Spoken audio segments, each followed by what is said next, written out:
उत्तराखंड का एक छोटा-सा गाँव, जो कि पौड़ी गढ़वाल में था। वहाँ एक अंकिता भंडारी नाम की लड़की रहा करती थी, जिसकी उम्र 19 साल थी, जो बहुत ही मासूम, हिम्मती और कुछ बड़ा करने की सोच रखने वाली लड़की थी। उसका परिवार आर्थिक रूप से बहुत मजबूत नहीं था, तो वो जल्द से जल्द अपने परिवार को सपोर्ट करना चाहती थी।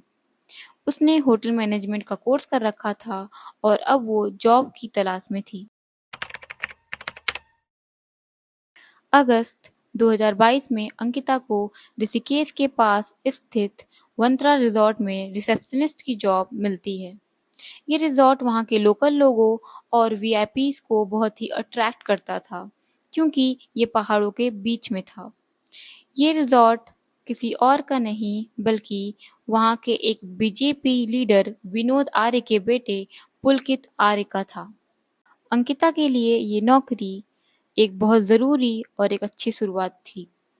नए लोग, नया शहर, नया काम और एक छोटी-सी सैलरी। फिर भी अंकिता मन लगाकर और बहुत ही खुशी से काम कर रही थी, क्योंकि उसे अपनी फैमिली की हेल्प करनी थी।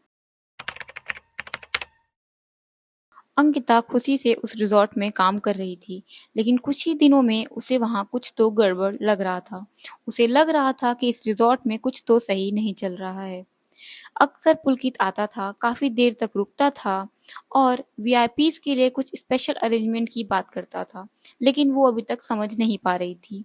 लेकिन जब एक दिन डायरेक्ट पुलकित ने उससे आकर कहा कि तुम्हें हमारे वीआईपीज़ के लिए स्पेशल काम करना होगा, तुम्हें वो सब करना होगा जिससे वो खुश हों या जो भी वो चाहें। अंकिता तुरंत डर गई और उसने पुलकित को जवाब दिया कि मैं एक रिसेप्शनिस्ट हूँ, ना कि ऐसी-वैसी कोई लड़की। मैं ये सब काम बिल्कुल भी नहीं करूँगी, चाहे जो हो। पुलकित ने गुस्से में कहा कि अगर तुम्हें यहाँ काम करना होगा, तो जैसा मैं कहूँगा तुम्हें वो सब करना होगा। लेकिन अंकिता ने सीधे मना कर दिया। उसने बोला किसी भी कीमत पे वो ये सब काम नहीं करेगी, चाहे उसके लिए उसे नौकरी ही क्यों ना छोड़नी हो। उसने पुलकित से अपना सामान और बैग मांगा, लेकिन पुलकित ने उसका सामान उसे नहीं दिया। लेकिन वो लोग नहीं मानते हैं और अंकिता पे अब और दबाव बना रहे थे। वो लोग बस कैसे भी चाहते थे कि अंकिता ये करने के लिए मान जाए। इन सब में सिर्फ पुलकित ही नहीं बल्कि रिजॉर्ट का मैनेजर सौरभ और असिस्टेंट मैनेजर अंकित भी मिले हुए थे। वो लोग अंकिता को अब मेंटली टॉर्चर कर रहे थे।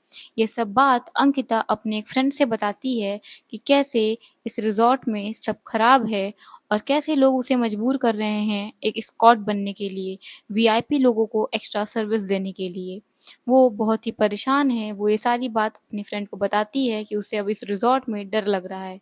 उसका फ्रेंड उससे बोलता है कि तुम जल्द से जल्द उस रिज़ॉर्ट को छोड़ दो, वहाँ से चली जाओ। शाम का समय था। वो तीनों आते हैं और जबरदस्ती अंकिता को कार में बैठाकर चिल्ला नहर के पास ले जाते हैं। वो अंकिता से फिर वही सारी बात करते हैं कि उसे वीआईपीज़ को एक्स्ट्रा सर्विस देनी होगी और वो बस इस बात को करे और जो वो कहते हैं वो सब करती जाए। पर अंकिता फिर से मना करती है और वो कहती है कि वो किसी भी कीमत पर ये काम नहीं करेगी। और इस बात पर पुलकित चिढ़ जाता है और वो अंकिता को चिल्ला नहर में फेंक देता है। अगले दिन से अंकिता गायब थी। उसके पिता उसे बहुत बार कॉल करते हैं पर उसकी कोई भी खबर नहीं मिलती है। अब उसके पिता परेशान हो जाते हैं और वो अंकिता को ढूंढने लगते हैं। इसी दौरान उनकी बात अंकिता के उस फ्रेंड से होती है जिसको अंकिता ने सब कुछ बताया था कि उस रिजॉर्ट में क्या-क्या चल रहा है। अंकिता का फ्रेंड वो सारे मैसेजेस अंकिता के पापा को दिखाता है और उसके पापा तुरंत ही पुलिस में जाते हैं कंप्लेन लिखवाने। लेकिन पुलिस वाले स्टार्टिंग में टाल-मटोल कर रहे थे। वो स्टार्टिंग में कुछ दिनों तक तो कंप्लेन भी नहीं लिखते, लेकिन अंत में उन्हें कंप्लेन लिखनी ही पड़ती है। कुछ दिनों बाद नहर से एक बॉडी मिलती है और अंकिता के माता-पिता पहचान लेते हैं कि वो अंकिता ही थी और अब ये केस सिर्फ एक मिसिंग केस नहीं बल्कि एक मर्डर केस बन चुका था। धीरे-धीरे बात फैलती है और सबको पता चलता है। उत्तराखंड के लोग बहुत ही गुस्से में थे और वो अब सड़कों पर आ गए थे। वो न्याय की मांग कर रहे थे कि किसी भी तरीके से उस 19 साल की बच्ची को न्याय मिले। वो लोग बहुत ही गुस्सा थे क्योंकि उन्हें पता था कि पुलकित का कनेक्शन पॉलिटिकल है और सरकार भी इस मामले को दबाना चाह रही है।